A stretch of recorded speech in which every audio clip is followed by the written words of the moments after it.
посебно да напаѓаат крупен добиток. Без сон останаа мештаните на Осоговското село Припор. Глутница волци сношти го срдисале селото. Ангел Василев во шок раскажува за синокешната битка со крволочните животни, кои му го нападнале стадото. За среќа му смртиле само една крава. Останатите успел да ги спаси. Па сигурно имаше едно 4-5 имало сигурно, кој му се спуштија надоле. Али ја ето со сокирава трчакаме, нема што да направам, они се спуштија таму кај долу и почна да вика да се наде телето, али в тоа време ја не смеах да спаднам. Нема што да направам. За жалосно и кога отидов таму, се ко видов само главата му стоеше, дури и плачех и жената виках. Ова не е прв пат волци да го напаѓаат стадото на Василев. Точно пред една недела му снемало теле. Прво помислил дека некој му го украл, но потоа сватил дека со него се го штевале волците. Да, тоа ни трага не можех да најдех од тоа теле. Ни трага, ја правих и у ветеринарната сето тоа разбираш дека ми го нема телето. Не може да најдам трага, ништо тоа трага не може да најдам. А сигурно дека е волк, друго не може да биде ништо. Пред 2 дена глутница волци ги нападнаа стадата во Кочанското село Пресека и удавија над 10 крави и телиња. Ловџиите коментираат дека е невообичаено во овој период од годината волците да прават вакви штети, посебно да напаѓаат крупен добиток. Според нив, потребно е 3 до 4 волка за да можат да совладат едно теле. Оризопроизводителите од Сдруженијето Бело Злато на денешната пресконференција на ресорниот министер му порачаа да не доаѓа во Кочани во недела доколку нема решение за нивните проблеми. Тие бараат откуп и цена на оризот. Оризопроизводителите од Кочанско немаат пари да си го соберат родот од нивите.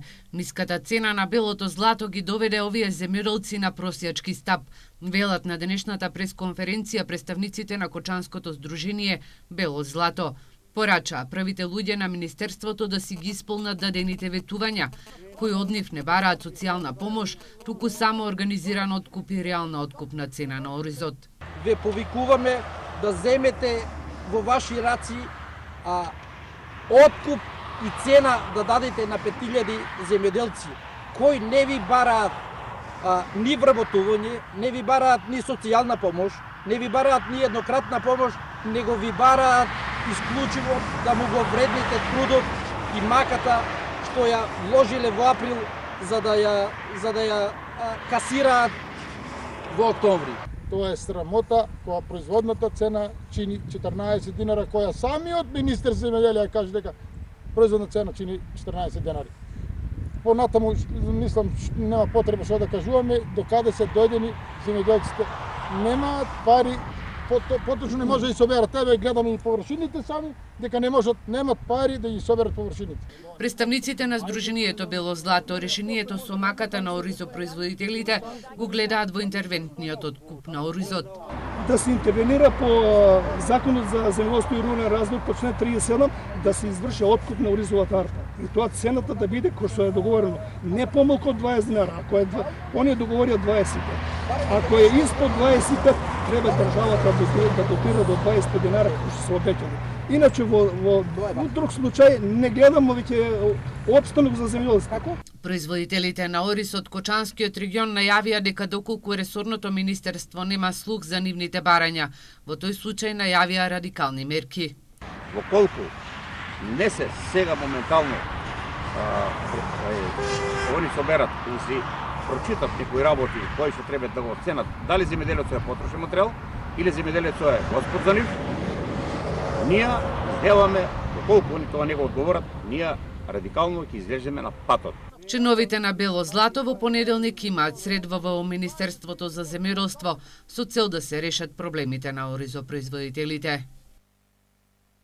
Јавното предпријатие ИСАР го осветли паркинг просторот пред бањата Кежовица. Поставени се нови канделабри, а просторот таму ќе се уредува и хортикултурно. Паркинг просторот пред влезот на бањата Кежовица доби осветлување со нови канделабри. Јавното предпријатие ИСАР еве денес овде постави канделабри, односно го осветли просторот од мостот па се до бањата. Сами знаете дека овде беше темница и не беше добар овој простор. Ноќно време тешко се доаѓаше овде. Веќе просторот е осветлен. Со ова индиректно светлост добива и физикална терапија, а додека се надевам дека граѓаните на град Штип кои што доаѓаат во ноќните часови на бања, сега доаѓа зимен период, се стемнува порано, така да ќе може да дадат пристап, да дадат слободно на бања, да се чувствуваат безбедно кога ги остават своите возила и така. Овој простор ќе добие хортикултурни содржини со нова урбана опрема. Дополнително освен канделабрите, хортикултурно ќе се среди целиот парк овде околу нив, околу канделабрите ќе се постават и неколку клупи. Впрочем, ова е туристичко место и место за рекреирање. Со осветлувањето на просторот ќе се спречат кражбите на автомобилите, а и овој дел добива примерен изглед. Значи, досега се случува несакани ситуации каде што се случува кражби на возилата кај нашите посетители. Меѓутоа ние го зедовме паркингот под наша надлежност, не само паркингот, туку ја одржуваме целиот пат до училиштето Искра. Како прв чекор, значи освен на одржување, тековно одржување со косење и со чистење на ѓубрето, значи и одржување на хортикултурно одржување, значи ја зедовме задача, значи да го облагородиме со осветлување овој простор паркингот, со што веруваме дека во ние нема да се случува, значи не само кражби, туку е вака со украсни канделабри ќе се облагодари ова туристичко место. Според планот во наредниот период, јавното претпријатие ИСАР во Бања Кежовица ќе инвестира и дополнително. Решен проблемот со превозот на десетмина ученици од плачковичките села. Општина Штип дневно за нив ќе издвојува по 3600 денари. Општина Штип го реши проблемот со бесплатниот превоз за учениците од плачковичките села во општина Карбинци.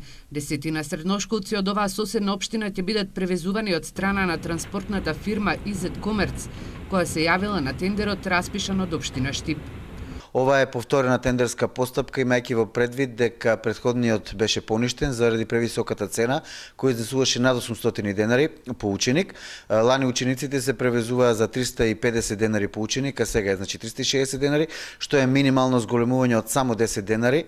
Согласно договорот, транспортната фирма ќе превезува вкупно 10 ученика. Општина Штип превозот на овие ученици дневно ќе чини 3600 денари, а на месечно ниво ќе изнесува 72.000 денари. За останатите средношколци од соседните градови, превозот е обезбеден на самиот старт на учебната година. Па ние имаме тригодишна јавна набавка, знаете, таа е завршена, така да општина Штип има комплетно обезбедено превоз за средното образование, а вие знаете дека за основното образование тоа си е локално од самите населби. Општина Штип за превозот на ученици од соседните општини до штипските регионални средни училишта, но и оние кои што живеат во приградските населби, годишно издвојува околу 400.000 евра. Православните верници денес се слават покровите Богородица. Голем број штипјани вчера вечер, а и денес го посетуваат храмот во Штипско Ново село, посветен на заштитничката на христијанскиот род. Традицијата на празнување на христијанскиот празник Покровите Богородица во Штип продолжува и по повеќе од 2 века, откако на местото на старата се изгради нова црква во Ново село. Овој празник зема значајно место во православниот календар. Светата црква го споменува денот кога Пресвета Богородица се појавила на едно бдение во Богородичната Влахеринска црква во Цариград и со распослан омофор го покрила народот.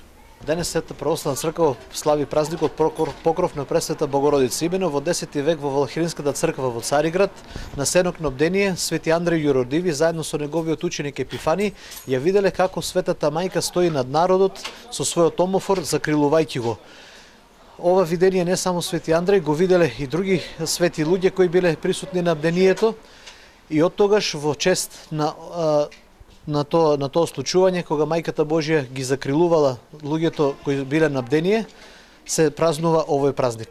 Култот кон Мајката Божја Богородица кај верниците е голем. Молитвите кои денеска беа упатени кон покровителката се за благосостојба, здравје и мир во душите. Бев на црква, запалив свеќа. Запалиме свеќичка, убав празник е денеска. Да, здраве за сите. Па, убаво беше, синоќ имаме вечера. За честен празникот на Покровите Богородица даваме цветена водичка за здравје. Новата црква, посветена на покровот на Пресвета Богородица во Штипско Ново село, е дар за верниците од штипскиот бизнисмен Сашо Миладинов. Од денес почна реконструкцијата на регионалниот пат Карбинци-Штип. Замената на старата коцка со асфалт значително ќе ја подобри сообраќајната комуникација на жителите од општина Карбинци. Од денес започна реконструкцијата на регионалниот пат Карбинци-Штип. Инвестицијата чини 7 милиони денари, средства на Министерството за транспорт и врски, поточно преку програмата на јавното предпријатие Македонија пат. Замената на старата коцка со асфалт значително ќе ја подобри сообраќајната комуникација на жителите од општина Карбинци. Нашите жители ќе може да се движат по добри сообраќајници, по квалитетни сообраќајници и нема повеќе да има таа стара коцка дали да се ги расипуваат автомобилите. Асфалтирањето на регионалниот патен правец и решавањето на деценискиот проблем го поздравија и жителите на Карбинци. Таа коцка беше многу одамна ставена пред многу години. Сега е добро, мислам, ставија нов асфалт, беше за малку за 400 метра. Ставаа, значи таа коцка беше проблем за коли, за амортизација на коли, на се. Сега е, мислам, подобро. Во меѓувреме се асфалтира и патот до карбинското село Вртешка. Целосната инфраструктурна офанзива во оваа општина ќе заврши за неколку дена, кога ќе биде завршено и асфалтирањето на локалниот пат во должина од 1 километар и 300 метри, кој ги поврзува селата Аргулици и Борилчево. На градскиот пазар во Штип беше раздвижено во текот на целиот ден. Граѓаните си пазаруваа вообичаено за цела седмица, а пазарџиите задоволни од прометот. Убавото време ги натера штипјани поголем број да бидат на градскиот пазар во Штип. Пазаруваа како за петок, но вообичаено за цела седмица, а најмногу се купуваа производите актуелни за овој период од годината. Карфило е 50 денари, јаболката е 30 денари, пиперо е 40, лутио е 50. Зелката е 40 парче, подличено зелени е 30 денари, краставицата е 40 денари и 50 има подобра квалитет. Домато е 40 и 60 имаме, крушата е 60 денари, мандорината е 50 денари, лимоно 70 денари, извини, и бананата е 55 денари. Граѓаните велат, изборот на градскиот пазар во Штип е добар, но денес цените биле малку повисоки споредено со претходните пазарни петоци. Па од се помалку. Цените како? Па добри се, солидни. Најскапо е денеска, меѓутоа мора да се купува и купиме. По некоја торбичка, па малку мандаринки еко за старих, мислам воште нешто. Нешто со сита работа, земјица, неко пиперички за пражејка, да ставиме у тегличка. Ориз, граф, црвен пипер. Граѓаните редовно купуваат. Оризо е 70 денара, прва класа, графшто е 120 ситно једро, исто убаво, кајмак. Црвењо пипер е 300 денари килото. Најголемата гужва на градскиот пазар беше во попладневните часови.